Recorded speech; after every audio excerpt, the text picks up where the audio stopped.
Hi guys, welcome back to the Open Creative Podcast brought to you by Sanders and Jay Design and Marketing Agency.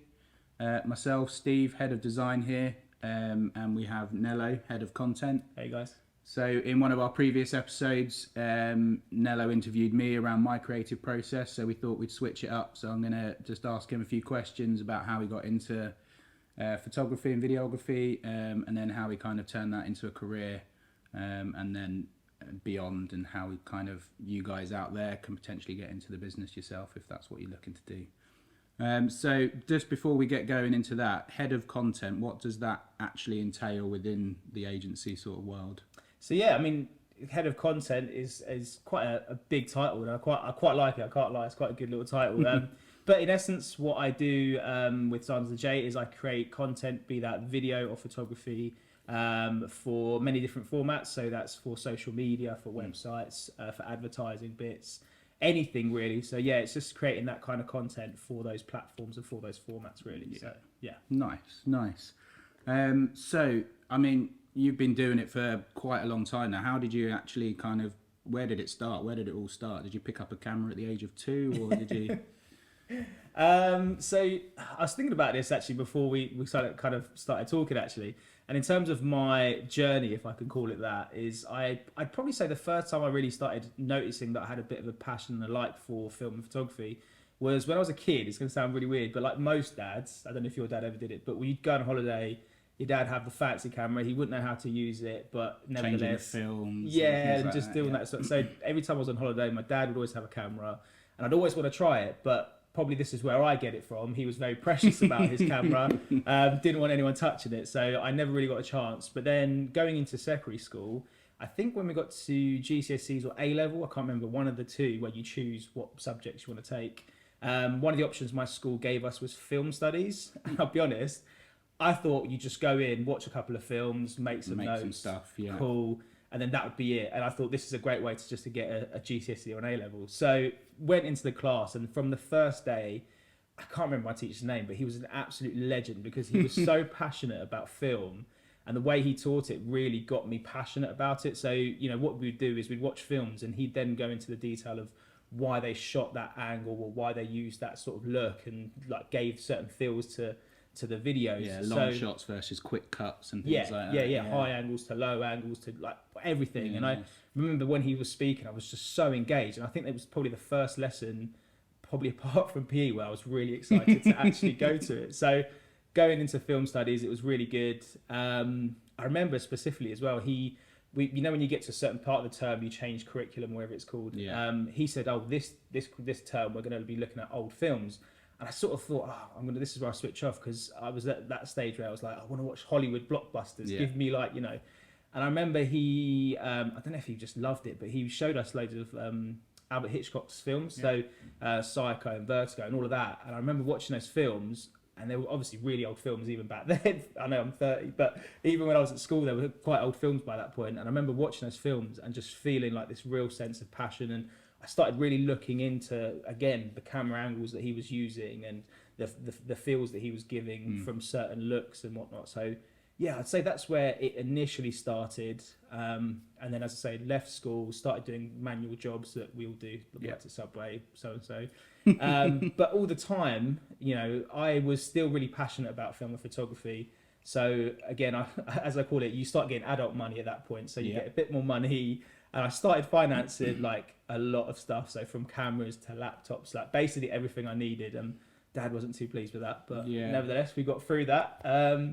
And yeah, so from that point, I sort of was working, and then on the side of working, no matter what job I was doing, I was still creating content, be that, well, mainly for myself at that point. Because just to remind people, sort of back then, we didn't have such high-end camera phones. Yeah, so, you know, the Nokia 3210 didn't quite take video. No, you had to invest in that equipment. Yeah, sort of that's very true. Early days, sort of. Obviously, nowadays, there's a lot of content, and even Nello uses his phone for creating some of the content that we do at Sanders and Jay. So but yeah, no, it's interesting that that's a good point. It's probably a sort of harder route in for you, because you didn't have that easy access to it. You had to go and really invest in that equipment. That is so true. Really actually. Nice. Yeah, it's a good point. I mean, nowadays, as I say, the iPhone can pretty much shoot a whole film from just If your you phone, wanted it and to. you can edit it on your phone. So so I was just investing in loads of stuff basically. And I remember it was quite interesting. So I started doing YouTube. Now, as we know now, that like today, YouTube sort of can create a really good bit of money. It can turn into a career, and that was always my sort of focus. Was like, I never went to college, I never went to uni to study film and photography. How do I make this my full-time career? So in my mind, I'm like, right, I'm going to start my own YouTube channel. Hope I get massive like KSI, all those people who make millions from like film and photography, or film and YouTube videos. Obviously, it's not as simple as they make it look. So I've probably been doing that for 10 years. I'd been like on and off creating content for YouTube, deleting channels. I made so many channels, so many different ideas. I couldn't pin one down. But over the past couple of years, I've just stuck to one channel. I was uploading on there and on Instagram. And it's funny. So as I say, I was hoping that YouTube would make a career out of, I could make a career out of YouTube and get into film and photography through that. And it did work, but not in the way I really thought it was going to. So as you know, I was posting everything, and I was quite lucky that a friend of mine sort of spoke to Josh and you guys and said, there's this guy, Nello, he loves making content, looking for like a job in it. And I was blessed and fortunate enough that you guys took me on, with no experience, shall we say, no education, but, you took me on, and I think it was the passion and stuff that Josh was saying that he noticed from me. And so I got my first big break from you guys, which is just amazing. It was just, as I say, inevitably YouTube helped me to get to where I am, just not in the process that I thought was going to go. And then so how the jump from then sort of doing it as a hobby and then coming into the agency environment. I know from myself, sort of doing art A level and things like that, and then studying, and then like, I've got to turn this into a career. There's a very different side, because you're not on the hobby kind of just doing it for fun side. You're actually working in an agency. You kind of sometimes, unfortunately, we get stuff that isn't necessarily our passions. I'd like to just design the Lego website, for example, but so how was that kind of jump from hobby to agency? It was quite a big jump, to be fair. Like, I'm not going to downplay it. It was quite crazy because, like you're saying, I went from creating content that I just wanted to do. So a lot of my YouTube videos was doing like POV photographies, where I just went out, filmed myself taking photos of things that I wanted walk to around with a GoPro. That sort of, again, just whatever I fancied doing on the day, that's what I was doing. To now, it's like you get objectives of what you need to film, how the client wants it to look, what they need it for. I think initially that transition was not difficult in the sense that I couldn't do it. It was just more harder because I had to then switch my mindset to not be so attached to the content I'm making. I know that sounds like a bit crazy, but when you create content, I know you probably do as well, when you create it, you get so invested in what you've made that when someone goes, I'm not really a fan of that, can you change? You also like, whoa, hang on, I've just made that, and now you're telling me, so you get a bit offended or you get a bit upset. And I've had to learn very quickly that it's nothing to do with you. It's nothing to do that you've done something wrong. It's just how the client wants it, or how, what the brief is. And we need to try and align it to the brief. And so that was a bit of a hard transition at first. I was like, I was really proud of that. But it's, again, you just learn that it's not too cinematographic. Or is that even a word? I don't know. Something like we'll that. Make it up. We'll coin make it cinematographic. There we go. New word. So how do you stay sort of inspired by, like, because like you say, you're very passionate about it. You, in your head, you have a certain way of filming, and then actually, it might not quite work for that video. So how do you stay sort of on top of the inspiration, the trends, and also meeting the client's brief? It's quite a tricky, it's quite a lot to balance out. Actually, I think for me, it's so when we do the social media side of things, so we do create content for social media for some of our clients. That's always, again, it's I've sort of got to a point where I hate it now, but you do have to sit through Instagram and Facebook and scroll and look at what the trends are, what's looking good, what other people are doing, and use some of that stuff to inspire you and to create the content. I'd say outside of that, so making the bigger projects, for me, I still massively love watching YouTube videos on other content creators. So there's other photographers and other cinematographers who, put their content out on YouTube and show you how they do certain things and some of the new technology and blah, blah, blah. So I sit and just absolutely almost study those videos and try and take some some key things from them really. So that's where the trends and stuff come into it. And yeah, just take inspiration from other photographers and other videographers really. That's the key one. I do like to watch films and try and replicate, not necessarily replicate, but try and use some I of bet the you're things I've really seen. annoying to watch films with. Oh yeah, Did you yeah. pause I and have to just- rewind and like start again? Oh, look at that! Hang on, look what's at this that! bit? Yeah, Yeah, look I how he must admit- zooms in really slowly. Yeah, I mean, I've stopped now, but it's funny when when me and my wife first got together, so like 4 or 5 years ago now, when we started watching films together, I would, that's they've done that, and she'd be like, can you just watch shut the up?" film. Yeah. So now I've learned, okay, I'll just keep my mouth shut and just And then to be honest, sometimes I have to watch films on my own, especially like there's some you get the big films that are classics, and so I do have to sit and watch them on my own, because when I do watch them, I like to almost not take note, but make a bit of a mental note of like, okay, like that's what they used in this bit, and that's how they got that look.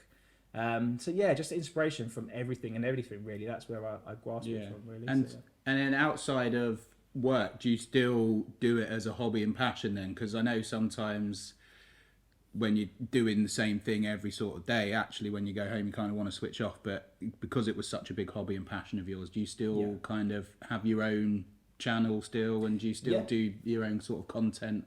Yeah, so I do. I won't plug it on here, but yeah, I do still have my my own channel. If I'm honest, I sort of gone through peaks and troughs at the moment. So where I started back in April last year, I think because I was so focused on obviously hitting the ground running here with you guys, I sort of put that to the back a little bit, and I thought actually I want to just focus on my work. I want to just get to a level where my workflow is really good, the content that I'm creating is as high as I could possibly get it before I focus on anything else. And then again, bit of a cliche, start a brand new year. I've now started back up on my YouTube channel, so it's been in the background, but I've not really uploaded onto it for a while. But recently I've gone back in, and on the weekends I'll go out and again still do some POV photography, and just creating some stuff that's personal to me. So I think it is really important. Actually, it's a good point you raised that it's good to do it as a job because I love it and enjoy it. But actually going back to why you started doing it in the first place. So creating content for yourself is really important, I think, for me, because even now, on the weekends when I do go out and let's say I take some photos, it then almost inspires me to then go back into the following day, Bring it Monday, to your work. and actually go, okay, so over this weekend I've done this, I've done that, and you just feel a bit more inspired from actually doing what you want to do, and then you bring it into an environment where you still do what you want to do, but you have a bit more less freedom, let's say. No, that's cool. That's cool. And then sort of lastly, getting on to, how you got into it, hobby and thing. Have you got any kind of tips or tricks for anyone else that's kind of thinking, I want to turn this passion into a career? I know we kind of touched on the early day equipment. It's slightly easier, I guess, nowadays to do it. But yeah, have you got any kind of top tips for aspiring what do we call it, cinematographics? Yeah, I mean, as I say, like I said, in my journey I didn't go to uni, I didn't go to college, and I think in the early days I was really like, there's no way I can get into it because I haven't done this and I haven't got that diploma or I haven't got this degree. And actually, in reality, you don't need any of that, if I'm being honest. Like, I'm not saying not to go do it. If you want to go and study it, then great. But if you're someone who doesn't do well in a classroom, like me, I never did well in classrooms. I struggled so much. It's actually just a case of going out and doing it. And again, you go back to equipment. A lot of people say, but I haven't got this camera and I need this camera. Reality of it is you probably have an iPhone sitting in your pocket that can film some or other phones. Or there other phones. There are there are other companies that you can go with. But yeah, it's just using what you have to hand. And I know when I first started like getting into YouTube, I watched a lot of videos where these big YouTubers with big cameras would go, just use what you've got. And I'd go, no, but you're talking rubbish. You've got, Sony, blah, blah, blah, and you've got this and that. But actually, it's true. It's about the actual process of creating that is the most important part. And I think it's taken me a long time to get to a point of understanding it's got nothing to do with the camera. Because you can have the best camera in the world, but if you haven't got a clue about like the angles and positioning things in a certain way and lighting and all the rest of it, it's relevant. You can buy a 20 grand camera and have no idea how to use it. So actually just getting out, using whatever you have, creating some small videos and just enjoying that process, I'd say, is probably the best bit of advice. And then everything will come like after that, I'd say. Again, I'd say put yourself out there as well. So use YouTube, use Instagram, Facebook, and just put yourself out there. A lot of companies nowadays, especially with the way that well, marketing is going, Yeah. visual side is still really important. You know, you have coffee shops that are doing these mad I